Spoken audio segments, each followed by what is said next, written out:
Muy buenos días, mis queridos amigos y hermanos que me escuchan nuevamente con ustedes, compartiéndoles esta maravillosa lección.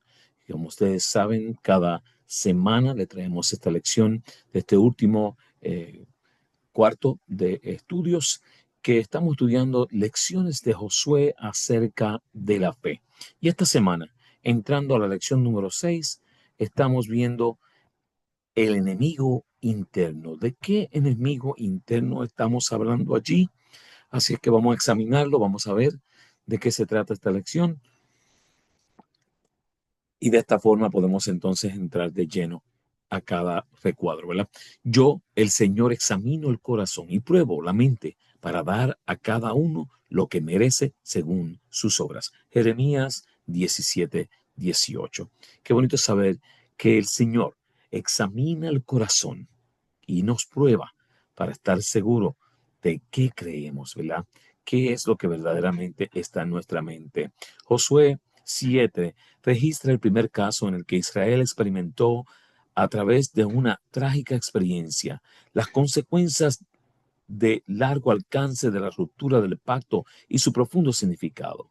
Mientras que la obediencia a las estipulaciones del pacto aseguraban la victoria, ignorar los términos de dicho acuerdo acarreaba la derrota.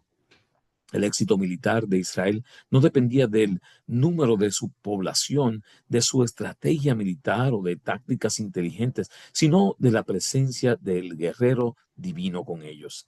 Durante la conquista de la tierra prometida, Israel tuvo que aprender la difícil lección de que su enemigo más peligroso no estaba fuera de su campamento, sino entre sus propias filas. El mayor desafío que se les presentaba no eran las murallas fortificadas de las ciudades cananeas ni su avanzada tecnología militar, sino la obstinación de los individuos de su propio campamento en ignorar voluntariamente las instrucciones del Señor. Enfrentamos desafíos similares mientras aguardamos nuestra herencia celestial, nos habla en Primera de Pedro 1:4 y Colosenses 3:24. Nuestra fidelidad es puesta a prueba a las puertas de la tierra prometida y solo podemos salir victoriosos si nos entregamos a Jesucristo. Así que vamos a ver de qué estamos hablando acá de este enemigo interno, ¿verdad? Aparentemente el pueblo de Israel tenía sus propios enemigos dentro de su casa. Y dice que dentro de la iglesia también tenemos nuestros enemigos. Tras una ilógica táctica militar, los muros de Jericó cayeron. Israel entró en la ciudad y la arrasó. Victoria. ¿De quién? De Dios, ya que Israel poco tuvo que ver con ella. Tras una meditada táctica militar, hay vence, derrota. ¿De quién? Del pueblo de Israel, ya que no contaron con Dios. Y cuando finalmente preguntaron a Dios, la respuesta fue contundente. Israel ha pecado y ya no podrá vencer más a sus enemigos. ¿Cómo volver a contar con el favor divino? Fíjese que allí está la prueba.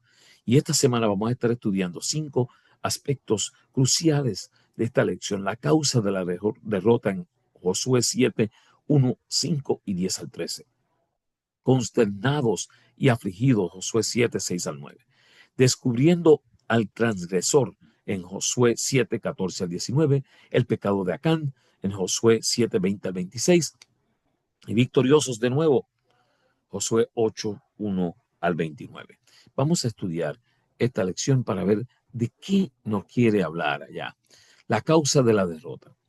Dice que Israel ha pecado y aún han quebrantado mi pacto que yo les mandé y también han tomado del anatema y hasta han hurtado, han mentido y aún lo han guardado entre sus enseres. Josué 7:11. Tras el informe favorable de los espías enviados a Jericó, Josué consultó a Dios y recibió de él la estrategia para la toma de la ciudad. Si tras recibir el informe de los espías enviados a Ai, Josué hubiera hecho lo mismo, se habría evitado la muerte de 36 personas. Pero, ¿cuál fue el motivo real de la derrota? ¿O cuál hubiera sido la razón por la que Dios le hubiese dicho a Josué que no atacara a Ai en Josué 7:11? Dios había visto que Israel ha pecado. En ningún lugar de la Biblia se describe un pecado con tantos matices. Han quebrantado, han tomado, han hurtado, han mentido, han guardado. Todas estas cosas habían sucedido. Observa el plural. El pecado lo cometió un solo hombre, pero Dios consideró responsable a todo el pueblo. Habían roto el pacto. El pecado debía ser cortado de raíz para poder restaurarlo. Consternados y afligidos. Dice que Josué dijo: ah, Señor Jehová, ¿por qué hiciste pasar a este pueblo el Jordán para entregarnos en las manos de los amorreos, para que nos destruyan? Ojalá nos hubiéramos quedado del otro lado del Jordán. Josué 7:7. Josué y los ancianos quedaron consternados por la derrota ante Ai y la manifestación con claras señales del duelo. Luego, Josué reacciona con una pataleta similar a la repetida reacción de Israel durante los 40 años de peregrinación. ¿Por qué nos hiciste pasar? Ojalá nos hubiéramos quedado. Sin embargo, el espíritu de Josué no era el mismo que el de los israelitas del desierto. Su queja no estaba motivada por su decepción, sino por el temor a que el nombre de Dios fuese deshonrado entre los gentiles. Él veía claramente que el carácter de Dios sería interpretado por los incrédulos según actuase su pueblo. Y hoy seguimos siendo el testimonio de Dios en el mundo. ¡Qué gran responsabilidad! Podríamos quedarnos consternados y afligidos de igual forma. Descubierto, des- descubriendo al transgresor. Os acercaréis pues mañana por vuestras tribus, y la tribu que Jehová tomare se acercará por su familia, y la familia que Jehová tomare se acercará por sus casas, y la que Jehová tomare se acercará por los varones. Josué 7:14. Para quitar el pecado, piensen esto, para quitar el pecado corporativo, la culpa de todo el pueblo, debía ser eliminado el pecador. ¿Eliminado? ¿No sería perdonado si se arrepentía? Por supuesto que sí, pero acá no mostró ningún signo de arrepentimiento sincero y tuvo muchas oportunidades para hacerlo. Se anunció el proceso de investigación y se postergó hasta el día siguiente. Acán cayó. Se tomó a la tribu de Judá. Acán cayó. Se tomó a la familia de Sera y Acán cayó. Se tomó al líder de Sabdi y Acán cayó. Se tomó a Acán y Acán cayó. Reflejando la bondad y el amor divinos, Josué pidió a Acán que confesase su pecado. El pecado de Acán estaba perdido. Confesó, pero no pidió perdón. No obstante, Dios lloraba por la dureza de su corazón, demostrada en cada llamada que le hizo al arrepentimiento.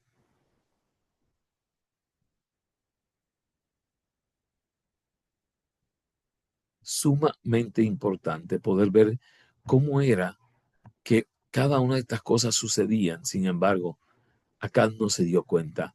El pecado de Acán. Viene el botín, un hermoso manto de Babilonia, 200 monedas de plata y una barra de oro de medio kilo. Me deslumbraron y me apropié de ellos. Entonces los escondí en un hoyo que cabe en medio de mi carpa. La plata estaba también allí, debajo de todo. Josué pidió a Acán que diese gloria a Dios y confesase su pecado. Era su última oportunidad. Si al confesar hubiese pedido perdón, pero no lo hizo y no hubo perdón para él. Al igual que Eva, Acán vio, deseó y tomó, y su pecado afectó a muchos en Génesis 3:6. Al igual que Ananías y Zafira, Acán tomó del anatema que estaba dedicado a Dios y pagó por ello. Las decisiones de Acán tomó en Jericó fueron diametralmente opuestas a las de Rahab. Miren, Rahab escondió a los espías en la azotea. Acán escondió el botín en su suelo. Rahab actuó con bondad hacia Israel. Acán trajo problemas a Israel.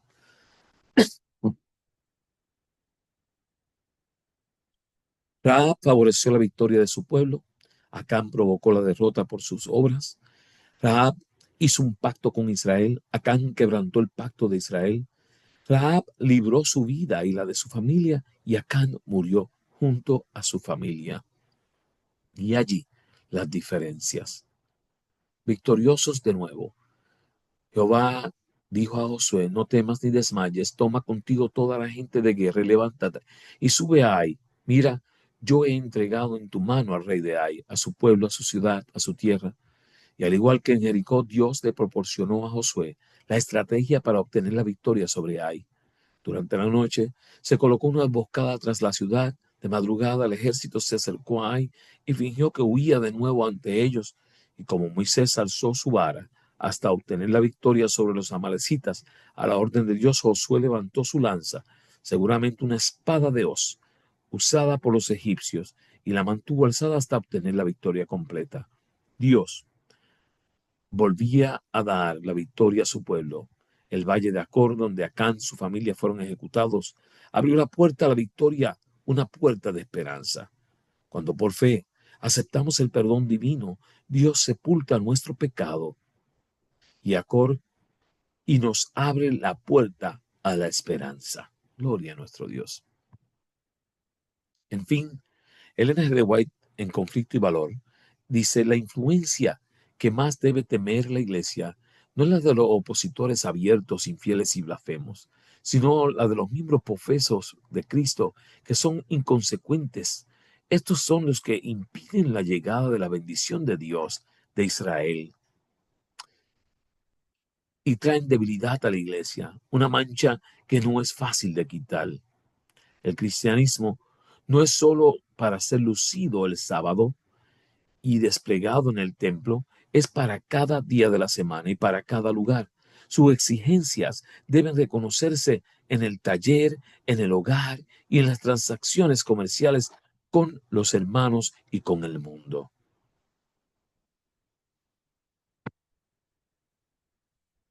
El pecado mortal que condujo a Acán a la ruina tuvo su origen en la codicia, que es entre todos los pecados el más común y el que se considera con más liviandad.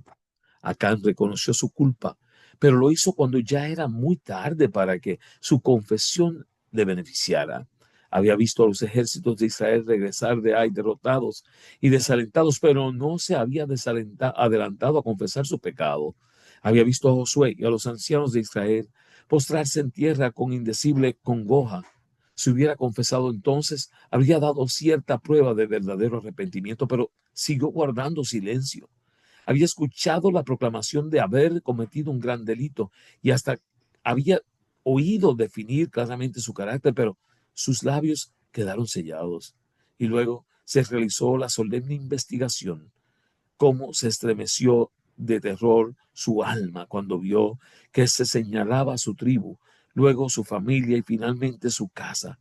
Pero ni aun entonces dejó oír su confesión hasta que el dedo de Dios lo señaló. Entonces, cuando su pecado ya no pudo ocultarse, reconoció la verdad. ¿Cuán a menudo se hacen semejantes confesiones?